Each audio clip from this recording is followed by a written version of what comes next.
You ask Tiger to solve. This deals with linear equations with one unknown. The final result is x equals 200 over 3. Let's solve it step by step. Simplify the expression. Find the greatest common factor of the numerator and denominator.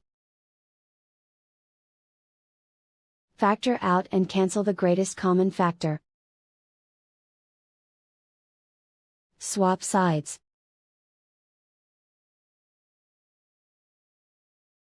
Isolate the x. Multiply both sides by 100. Group like terms. Multiply the coefficients. Simplify the fraction. Multiply the fractions. Simplify the arithmetic.